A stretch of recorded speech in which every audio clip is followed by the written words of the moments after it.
Hello Karnataka, welcome to my YouTube channel. ಯಾರ್ಯಾರು subscribe ಮಾಡದೆ ನೋಡ್ತಾ ಇದ್ದೀರಾ ಎಲ್ಲರೂ ಸಬ್ಸ್ಕ್ರೈಬ್ ಮಾಡ್ಕೊಳ್ಳಿ, ಬೆಲ್ಲೈಕನ್ನ ಕ್ಲಿಕ್ ಮಾಡಿ, ಫಸ್ಟ್ ನೋಟಿಫಿಕೇಷನ್ ನಿಮಗೆ ಬರುತ್ತೆ. ಇವತ್ತು ಬೇಳೆ ತಿಳಿಸಾರು ಮಾಡೋಣ ಅಂದ್ಕೊಂಡಿದ್ದೀನಿ. ಹೇಗೆ ಅಂತ ಹೇಳ್ಕೊಡ್ತೀನಿ ಬನ್ನಿ. ಫಸ್ಟು ಎಣ್ಣೆ ತೊಗೊಳ್ಳಿ, 2 ಸ್ಪೂನಷ್ಟು. ಬೇಳೆ ತೊಗೊಳ್ಳಿ, ಒಂದು ಲೋಟದಷ್ಟು ಸಾಕು. 2 ಟೊಮೊಟೊ, ಚಿಕನ್ ಮಸಾಲ, ರುಚಿಗೆ ತಕ್ಕಷ್ಟು ಉಪ್ಪು, 1 ಸ್ಪೂನಷ್ಟು ಅರಿಶಿನ, ಬೇಳೆ ಮಾಡ್ಕೊಂಡಿರೋ ಬೆಳ್ಳುಳ್ಳಿ, ಕರಿಬೇವು ಮತ್ತು 4 ಮೆಣಸಿನ್ಕಾಯಿ, ಹಸಿಮೆಣ್ಸಿಕಾಯಿ. ಬೇಕಾದ್ರೆ ಹಸಿಮೆಣ್ಸಿಕಾಯಿ ಇಷ್ಟ ಇಲ್ಲ ಅನ್ನೋ 2 ಮೆಣಸಿನ್ಕಾಯಿ ಹಾಕೋಬೋದು. ಹಾಗೆ ಸಾಸಿವೆ ಒಗ್ಗರಣೆಗೆ.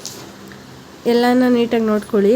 ಅಂದರೆ ಬೇಳೆ ನಿಮ್ಮ ಮನೇಲಿ ಎಷ್ಟು ಜನ ಇದ್ದಾರೆ ಅದಕ್ಕೆ ತೊಗೊಳ್ಳಿ.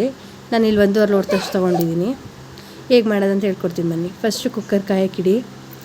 1.5 ಲೋಟದಷ್ಟು ಹಾಕಿ ಬೇಳೆಕಾಳನ್ನ ತೊಳೆದ್ಬಿಟ್ಟು, ಆಮೇಲೆ 2 ಟೊಮೊಟೊನ ಹಿಂಗೆ ಒಗ್ಗರಣೆ ಬೇಯಕ್ಕೆ ಹಾಕಿ. ಒಬ್ಬೊಬ್ಬರು ಒಗ್ಗರಣೆಗೂ ಹಾಕೋತಾರೆ, ನಾನು ಬೇಯಕ್ಕೆ ಹಾಕ್ತೀನಿ. ನೀವು ಬೇಯಕ್ಕೆ ಬೇಕಾದ್ರೆ ಹಾಕಿ, ಇಲ್ಲ ಒಗ್ಗರಣೆಗಾರ ಹಾಕಿ. 2 ಲೋಟದಷ್ಟು ನೀರು ಹಾಕಿದ್ದೀನಿ ನೋಡಿ. ಈಗ ಬೇಯಕ್ಕೆ ಇಟ್ಟಿದ್ದೀನಿ.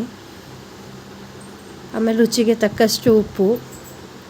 ಗ್ಯಾಸ್ ಆನಲ್ಲಿ ಇಟ್ಕೊಂಡೆ ಮಾಡಿದ್ದೀನಿ ನಾನು ನೋಡಿ. ರುಚಿಗೆ ತಕ್ಕಷ್ಟು ಉಪ್ಪು ಹಾಕಿ, ಆನಂತರ 1 ಸ್ಪೂನಷ್ಟು ಅರಿಶಿನ ತೊಗೊಂಡಿದ್ನಲ್ಲ ಅದನ್ನ ಆ್ಯಡ್ ಮಾಡಿ. ಬೇಕಾದ್ರೆ ಒಗ್ಗರಣೆಗೂ ಹಾಕೋಬೋದು. ಆಮೇಲೆ 3 ವಿಸಲ್ ಬರೋವರೆಗೆ ಕೂಗಿಸ್ಕೊಳ್ಳಿ.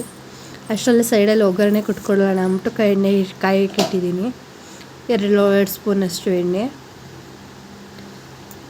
2 ಸ್ಪೂನೇ ಸಾಕು, ಜಾಸ್ತಿ ಏನು ಬೇಡ. 2 ಸ್ಪೂನಷ್ಟು ತೊಗೊಂಡಿದ್ದೀನಿ. ಆಮೇಲೆ ಸಾಸಿವೆ ಮತ್ತು ಬೆಳ್ಳುಳ್ಳಿ ಎಣ್ಣೆಗೆ ಹಾಕಿದ್ದೀನಿ ನೋಡಿ.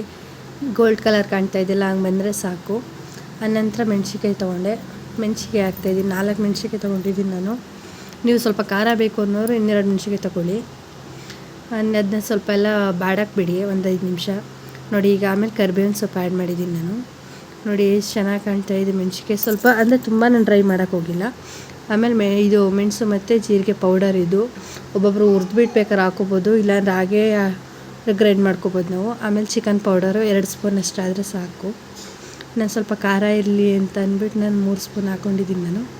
ಎಲ್ಲ ರೆಡಿ ಆಯಿತು ಒಗ್ಗರಣೆ. ಇಲ್ಲಿ ನೋಡಿ, ಇಲ್ಲಿ ಬೇಳೆ ಇಷ್ಟು ಚೆನ್ನಾಗಿ ಬೇಳೆ ಬೆಂದಿದೆ ನೋಡಿ. ಮಾಡ್ಕೊಂಡು ಟೇಸ್ಟಾಗಿದೆ ಅಂತ ಕಮೆಂಟ್ ಬಾಕ್ಸಲ್ಲಿ ತಿಳಿಸಿ.